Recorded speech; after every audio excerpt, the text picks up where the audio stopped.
Ram care of Anandi എന്ന നോവലിൻ്റെ 22-ാം ഭാഗം. അത് നിങ്ങൾ കയറുമ്പോഴേ പറഞ്ഞതല്ലേ, അവിടെ എവിടെയാണെന്നാണ് ഞാൻ ചോദിച്ചത്. വേണമെങ്കിൽ ഞങ്ങൾ നിങ്ങളെ കൊണ്ടാക്കാം, അയാൾ പറഞ്ഞു. അത് കേട്ടതും മുന്നിലിരുന്ന സ്ത്രീ അയാളെ ഒന്ന് സംശയത്തിൽ നോക്കി. അയാൾ പോട്ടെ സാരമില്ല എന്ന രീതിയിൽ അവരെ ആംഗ്യം കാണിച്ചു. വഴി ഞാൻ പറഞ്ഞു തരാം. അയാൾ വച്ച ആ ഓഫർ കേട്ടയുടൻ ആനന്ദി പുല്ലിൽ നിന്നും ചാടി എഴുന്നേറ്റുകൊണ്ട് പറഞ്ഞു. ഏകദേശം അരമണിക്കൂർ കൊണ്ട് അയാൾ അവരെ അല്ലി ഗ്രാമത്തിലെത്തിച്ചു. പ്രധാന കവലയിൽ നിന്നും വീട്ടിലേക്ക് പോകുവാനുള്ള വഴി ആനന്ദിക്കറിയാമായിരുന്നു. അവൾ വിൻഡോയിലൂടെ അയാൾക്ക് വഴി പറഞ്ഞുകൊടുത്തുകൊണ്ടിരുന്നു. കൃഷിയാവശ്യങ്ങൾക്ക് വെള്ളം കൊണ്ടുപോകുന്ന ഒരു കനാലിനരികെയുള്ള റോഡിലൂടെയായിരുന്നു അവരുടെ യാത്ര. കണ്ണത്ത ദൂരത്തോളം വ്യാപിച്ചു കിടക്കുന്ന നെൽവയൽ പച്ചപ്പോടെ നിലകൊണ്ടു. അവിടെവിടെയായി പണികൾ ചെയ്തുകൊണ്ട് അനേകം ആളുകളുമുണ്ടായിരുന്നു. ഒടുവിൽ തെങ്ങിൻ തോപ്പുകളുടെ നടുവിലൂടെ കിടക്കുന്ന ഒരു നീളൻ വഴിയിലൂടെ വാൻ കടന്നുപോയി. ആ വഴി ചെന്ന് അവസാനിച്ചത് ചെങ്കലിൽ തീർത്ത ഒരു ഇരുനില വീട്ടിലായിരുന്നു. മുറ്റത്ത് ചാണകം പൂശിയ ഒരു തുളസിത്തറ, കൂട്ടിയിട്ട തേങ്ങകൾ, അതിനരികിൽ ചില പണിക്കാർ നിന്ന് തേങ്ങ പൊതിക്കുന്നു. കുട്ടികൾ കളിക്കുന്നു. കുറച്ചാളുകൾ മുറ്റത്ത് അടുപ്പ് കൂട്ടി പാചകം ചെയ്യുന്നു. വീടിൻ്റെ തിണ്ണയിലിരുന്ന് പച്ചക്കറികൾ അരിയുന്ന സ്ത്രീകൾക്ക് അരികിലിരുന്ന് വെടിവട്ടം പറഞ്ഞ് ചിരിക്കുന്ന കുറച്ച് ആണുങ്ങൾ. അതിനടുത്തുള്ള ഒരു വലിയ തൂണും ചാരി രേഷ്മ 2 പെൺകുട്ടികളുടെ ഒപ്പം ഇരിപ്പുണ്ടായിരുന്നു. അവൾക്കരികിൽ വെട്രി പുറത്തേക്ക് നോക്കിയിരിക്കുന്നത് വിൻഡോയിലൂടെ റാമും ആനന്ദിയും കണ്ടു. മുറ്റത്തേക്ക് പിക്കപ്പ് വാൻ കടന്നു വരുന്നത് കണ്ട ജോലിക്കാർ വണ്ടിക്കുള്ളിലെ സ്ത്രീയെയും പുരുഷനെയും ഉറ്റുനോക്കി. മുറ്റത്ത് വണ്ടി വന്നു നിന്നതും ആനന്ദിയും റാമും വണ്ടിയുടെ പിന്നിൽ എഴുന്നേറ്റ് നിന്നു. വെട്രിയോ രേഷ്മയോ അത്തരത്തിലുള്ള വരവ് ഒട്ടും പ്രതീക്ഷിച്ചിരുന്നില്ല. അവർ രണ്ടുപേരും മുറ്റത്തേക്ക് ഇറങ്ങിച്ചെന്നു. റാമും ആനന്ദിയും നിലത്തേക്ക് ചാടി ഇറങ്ങി. പിക്കപ്പ് വാൻ മുറ്റത്ത് നിന്ന് മടങ്ങുമ്പോൾ വണ്ടിക്കുള്ളിലിരുന്ന് ആ സ്ത്രീയും പുരുഷനും അവരെ നോക്കി ചിരിച്ചു. റാമും ആനന്ദിയും അവരുടെ പോക്ക് നോക്കി നിന്നു. അപ്പോഴേക്കും തിണ്ണയിലിരുന്ന പുരുഷന്മാർ മുറ്റത്തേക്ക് എത്തിയിരുന്നു. അവരിൽ പ്രായം ചെന്ന ഒരാൾ ചോദിച്ചു, നിങ്ങളെന്താ ആ വണ്ടിയിൽ? ആ വണ്ടിക്ക് ഞങ്ങൾ ലിഫ്റ്റ് അടിച്ചതാ. റാം മറുപടി പറയാൻ തുടങ്ങിയതും ആനന്ദി ഇടയ്ക്ക് കയറി പറഞ്ഞു. ശേഷം റാമിനരികിലേക്ക് കൂടുതൽ അടുത്ത് നിന്നു. പാട്ടിയുടെ അനിയന, നടന്നതൊക്കെ പുള്ളിയോട് പറയാൻ നിൽക്കണ്ട, ടെൻഷനാവും. പിന്നീട് പാട്ടിയോട് മാത്രമായി പറഞ്ഞാൽ മതി, അവൾ രഹസ്യമായി റാമിനോട് പറഞ്ഞു. അവർ ആരാണെന്നറിഞ്ഞിട്ടാ നിങ്ങൾ അവരുടെ വണ്ടിക്ക് ലിഫ്റ്റ് അടിച്ചത്? ആ ചോദ്യം കേട്ട് ആനന്ദിയും റാമും അയാളെ സംശയത്തിൽ നോക്കി. അങ്കിളിനറിയുമോ അവരെ? റാം ജിജ്ഞാസയോടെ ചോദിച്ചു. തമിഴ്നാട് പോലീസ് അന്വേഷിക്കുന്ന കൊടും ക്രിമിനലുകൾ 2 ആളും, വത്തിക്കുച്ചിയും ശെൽവയും, ചേച്ചിയും അനിയനുമാ, അയാൾ ഗൗരവത്തോടെ പറഞ്ഞു. അത് കേട്ടതും റാമിനെയും ആനന്ദിയെയും പോലെ തന്നെ വെട്രിയും രേഷ്മയും ഞെട്ടിപ്പോയി. അയാൾ ശെൽവയെയും വത്തിക്കുച്ചിയെയും കുറിച്ച് അറിയാവുന്നതെല്ലാം പറഞ്ഞു. തിരുട്ട് ഗ്രാമങ്ങളെപ്പറ്റി കേട്ടിട്ടുണ്ടോ നിങ്ങൾ? അങ്ങനത്തെ ഒരു ഗ്രാമം സ്വന്തമായിട്ടുണ്ട് ഇവർക്ക്. ആ നാട്ടിലെ കുഞ്ഞുങ്ങൾ വരെ മോഷണം കൈമുതലാക്കിയവരാ. മുന്തിയ ഇനം വാഹനങ്ങൾ അടിച്ചുമാറ്റി പൊളിച്ചു വിൽക്കല ഇവരുടെയൊക്കെ പ്രധാന ജോലി. ശെൽവയും വത്തിക്കുച്ചിയുമാണ് ഇവരുടെ നേതാക്കൾ. ഇവരുടെ നാടായ ചിന്നപുരത്തിനപ്പുറം വേറെ ഒരു തിരുട്ട് ഗ്രാമം കൂടിയുണ്ട്, പെരിയപുരം. അവിടുത്തുകാർ ഇതിനേക്കാൾ പ്രശ്നക്കാരാണ്. ഒരേ തൊഴിൽ ചെയ്യുന്ന അടുത്തടുത്ത ഗ്രാമങ്ങളാണെങ്കിലും ചിന്നപുരംകാരും പെരിയപുരംകാരും ആജന്മ ശത്രുക്കളാ, ഇന്ത്യയും പാകിസ്ഥാനും പോലെ. എങ്കിലും യാത്രയുടെ കാര്യത്തിൽ മാത്രം ചിന്നപുരംകാർ പെരിയപുരത്തെ ആശ്രയിച്ചാണ് ജീവിക്കുന്നത്. കാരണം തഞ്ചാവൂരിൽ നിന്നും അവർക്ക് പോലീസുകാരുടെ കണ്ണ് വെട്ടിച്ച് വരാനും പോകാനും ആ വഴിയാണ് എളുപ്പം. പൊതുവെ അലിഗ്രാമം വഴി ഈ 2 ഗ്രാമക്കാർ സഞ്ചരിക്കാറില്ല. കാരണം ഇവിടെ പോലീസ് സ്റ്റേഷനുണ്ട്, പിടിക്കപ്പെടും. എങ്കിലും പെരിയപുരം വഴി പോകാൻ ചിന്നപുരംകാർക്ക് ചില നിബന്ധനകൾ വച്ചിട്ടുണ്ട്. അതുവഴി കടന്നു പോകുമ്പോൾ ചിന്നപുരംകാർ വണ്ടി നിർത്തുകയോ അവിടെയുള്ള ആളുകളെ ആരെയും തുറിച്ചു നോക്കുകയോ ചെയ്യാൻ പാടില്ല. അതാണ് ഈ 2 ഗ്രാമക്കാർ തമ്മിലുള്ള പ്രധാന നിയമം. അഥവാ ചിന്നപുരത്തെ ഏതെങ്കിലും വണ്ടി പെരിയപുരത്ത് 5 മിനിറ്റിൽ കൂടുതൽ സമയം നിർത്തിയാൽ അപ്പോൾ അവർ ആക്രമിക്കും. ഈ പ്രശ്നങ്ങൾ അവസാനിപ്പിക്കാനായി 2 ഗ്രാമങ്ങളുടെ നടുവിലായി കുറച്ച് വർഷങ്ങൾക്ക് മുൻപ് ഗവൺമെൻറ് ഒരു പോലീസ് സ്റ്റേഷൻ പണിതിരുന്നു. തിരുട്ടു ഗ്രാമത്തിൻ്റെ കഥ പറഞ്ഞ് തീർന്നില്ല. റാമും ആനന്ദിയും വന്നതറിഞ്ഞ് പാട്ടി അകത്തു നിന്നും വന്നെത്തിയതോടെ അയാൾ തിരുട്ടു ഗ്രാമത്തെക്കുറിച്ച് പറഞ്ഞുകൊണ്ടിരുന്നത് നിർത്തി. ആഹാ, എൻ്റെ മക്കൾ വന്നല്ലോ.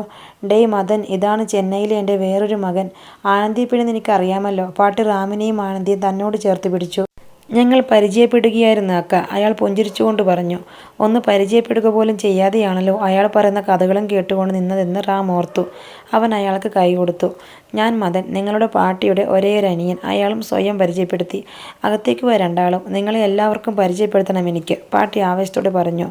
പാട്ടി, 1 മിനിറ്റ്, മദനങ്കിൾ അവരുടെ ബാക്കി കഥ കൂടി പറയൂ പ്ലീസ്, റാം പാട്ടിയുടെ സഹോദരനെ നോക്കി പറഞ്ഞു. പാട്ടിക്ക് കാര്യമൊന്നും പിടികിട്ടിയില്ലെങ്കിലും അവരും എന്താണ് കാര്യമെന്നറിയുവാൻ കാത്തുനിന്നു. യെസ്, പറയാം. ഈ 2 തിരുട്ട് ഗ്രാമങ്ങളുടെ നടുവിൽ വന്ന ആ പോലീസ് സ്റ്റേഷനിലെ പോലീസുകാർ വൈകാതെ അവരുടെ വേട്ട ആരംഭിച്ചു. ആദ്യം തന്നെ അവർ ചിന്നപുരം ഗ്രാമത്തിൻ്റെ തലവനായ ശെൽവയെ അറസ്റ്റ് ചെയ്തു. അവനെ ജാമ്യത്തിൽ ഇറക്കാൻ ചെന്നത് പെങ്ങൾ വത്തിക്കുച്ചിയാണ്. വത്തിക്കുച്ചിയുടെ പേരിലും മോഷണക്കുറ്റങ്ങൾ ഒരുപാടുണ്ടായിരുന്നു. അവിടുത്തെ SIയും പോലീസുകാരും ചേർന്ന് അവളെയും പിടിച്ച് ലോക്കപ്പിലിട്ട് ദേഹോപദ്രവങ്ങൾ ചെയ്തു. അന്ന് അവളും ആ പോലീസുകാരെ തിരിച്ചാക്രമിച്ചു. അവളുടെ നെറ്റിക്ക് കാണുന്ന പാടൊക്കെ അന്നത്തെ പോലീസുകാർ കൊടുത്ത അടയാളമാ. വൈകാതെ ശെൽവിയെയും പെങ്ങളെയും റിമാൻഡ് ചെയ്ത് ജയിലിലാക്കി.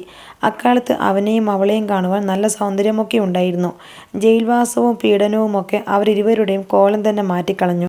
കുറേക്കാലം കഴിഞ്ഞ് ജയിൽമോചിതരായ ആങ്ങളയും പെങ്ങളും കൂടി ഗ്രാമക്കാരെയും കൂട്ടി നേരെ ആ പോലീസ് സ്റ്റേഷനിലേക്ക് ചെന്നു. 11 പോലീസുകാർ ഡ്യൂട്ടിയിലുള്ള ദിവസമായിരുന്നു അത്. അവരും ഗ്രാമക്കാരും ചേർന്ന് ആ 11 പോലീസുകാരെയും തല്ലി അവശരാക്കി കൂട്ടിക്കെട്ടി ഗ്രാമത്തിന് വെളിയിൽ കൊണ്ടിട്ടു. ശേഷം എല്ലാവരും ചേർന്ന് ആ പോലീസ് സ്റ്റേഷൻ മൊത്തമായും ഇടിച്ചു പൊളിച്ചു കളഞ്ഞു. അന്നതിന് പെരിയപുരംകാരും സപ്പോർട്ട് നിന്നു. പോലീസുകാരെ ആക്രമിച്ചതിനും പോലീസ് സ്റ്റേഷൻ തകർത്തതിനുമൊക്കെ ഇപ്പോഴും ഇവരുടെയും നാട്ടുകാരുടെയും പേരിൽ കേസുണ്ട്. പിന്നീടങ്ങോട്ട് ചിന്നപുരംകാർ മോഷ്ടിക്കുന്നത് മുഴുവൻ പോലീസുകാരുടെ വാഹനങ്ങളാണ്. വാഹനങ്ങളുടെ പാർട്സ് വാങ്ങാൻ ഒരുപാട് ആളുകൾ ഇവരുടെ ഗ്രാമത്തിലേക്ക് വരാറുണ്ട്.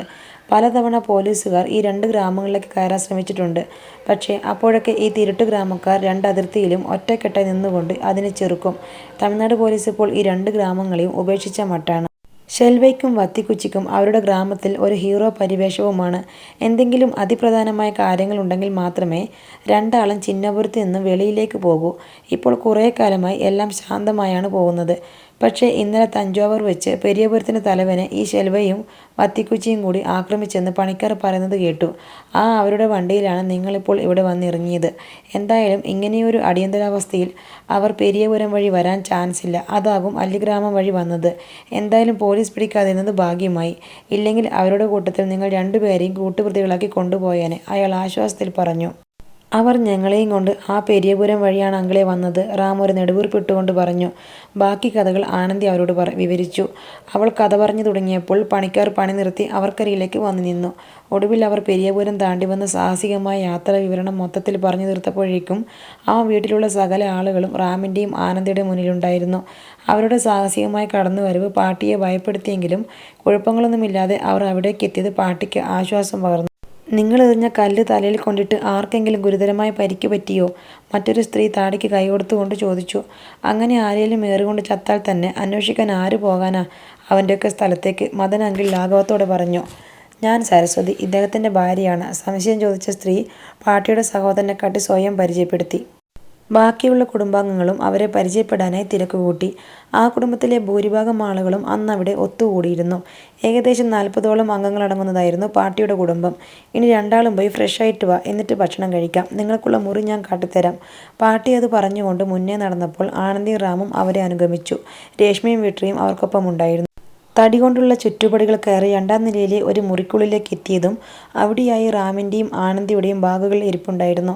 4 പേരും കൂടി ഒറ്റ മുറിയിൽ അഡ്ജസ്റ്റ് ചെയ്യുമല്ലോ അല്ലേ? പാട്ടി ഒഴുക്കൻ മട്ടിൽ ചോദിച്ചു. അല്ലെങ്കിൽ ഇവിടെ വേറെ മുറി ഇരിക്കുവല്ലേ, ഒന്ന് പോകെളവി. രേഷ്മ അവരെ പരിഹസിച്ചുകൊണ്ട് കട്ടിലേക്ക് വന്നിരുന്നു.